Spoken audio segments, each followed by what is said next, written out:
Hi friends, welcome to Sujatha pressure cooker. నేను మీ సుజాత. ఈరోజు వీడియోలో సమ్మర్ వచ్చిందంటే చాలు చల్లచల్లని జ్యూసెస్, డ్రింక్స్ తాగాలని మనసుకు లాగేస్తుంది కదండి. ఈరోజు నేను చేసిన మంచి ఎమ్మీ జ్యూస్ మీతో షేర్ చేసుకోబోతున్నానండి. కర్బూజా పండులో విటమిన్ ఏ సమృద్ధిగా ఉండటం వలన కంటి సమస్యలు దూరం చేసి కంటి చూపును బాగుండేలా చూస్తుంది. శరీరంలో రోగనిరోధక శక్తిని పెంచుతుంది. అలాగే దీంట్లో కాల్షియం సమృద్ధిగా ఉండటం వలన రక్త సరఫరా మెరుగుపరుస్తుంది. ఎంతో హై బీపీ తగ్గుతుంది. ఈ జ్యూస్ తాగటం వలన మెదడుకి ఆక్సిజన్ సరఫరా బాగా జరిగి ఒత్తిడి తగ్గి నిద్ర బాగా పడుతుందండి. ముఖ్యంగా ఈ పండు శరీరంలో ఒత్తిడిని తగ్గిస్తుంది. దీంట్లో ఎక్కువ క్యాలరీలు అలాగే ఎక్కువ పీచు పదార్థం ఉండటం వలన అధిక బరువు తగ్గిస్తుంది.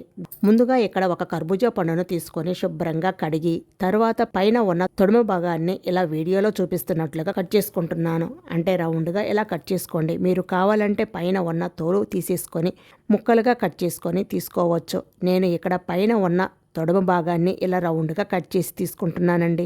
ఇప్పుడు లోపల ఉన్న గింజలు తీసేయండి. ఇలా గింజలు మొత్తం తీసేసిన తర్వాత స్పూన్తో లోపల ఉన్న కర్బూజా పండును తీసి ఒక మిక్సీ జార్లో వేసేసుకుంటున్నాను.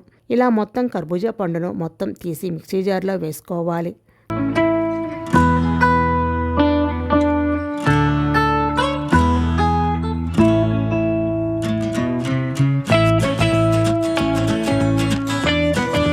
చూడండి, కర్బూజా పండు డొప్ప ఎంత నీట్గా వచ్చేసిందో కదా. ఇప్పుడు దీన్ని పక్కన పెట్టేసుకోండి.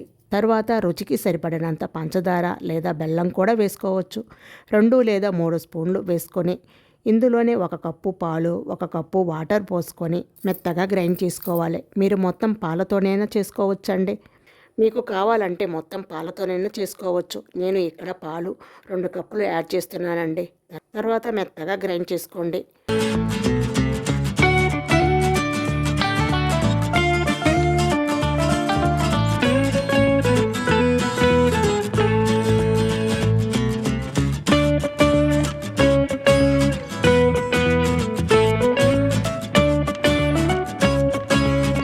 చూడండి, ఇలా మెత్తగా గ్రైండ్ చేసిన తర్వాత ఇప్పుడు ముందుగా కట్ చేసి పెట్టిన కర్బూజా డొప్ప ఉంది కదా, అందులోకి గ్రైండ్ చేసిన కర్బూజా జ్యూసెస్ని పోసేసుకోవాలి.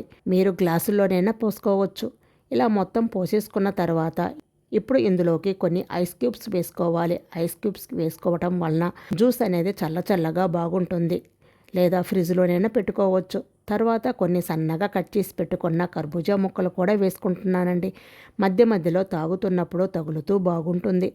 అలాగే కొన్ని ముందుగా నానబెట్టిన సబ్జా గింజలు కూడా తీసుకోండి. అంతేనండి, చాలా సింపుల్ కదా. చల్లని ఎమ్మీ జ్యూస్ అనేది రెడీ అయిపోయింది. దీన్ని అప్పటికప్పుడు తాగేదానికన్నా కాసేపు ఫ్రిడ్జ్లో పెట్టుకొని తాగితే ఇంకా చల్లగా బాగుంటుంది.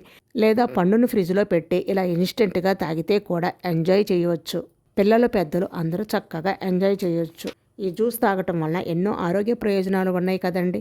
అలాగే మీరు కూడా ట్రై చేసి మీకు టేస్ట్ ఎలా అనిపించిందో నా కింద కామెంట్లో తప్పకుండా తెలియజేయండి. అలాగే ఈ వీడియో నచ్చినట్లయితే లైక్ చేసి మీ ఫ్రెండ్స్ అండ్ మీ ఫ్యామిలీ మెంబర్స్కి షేర్ చేయండి.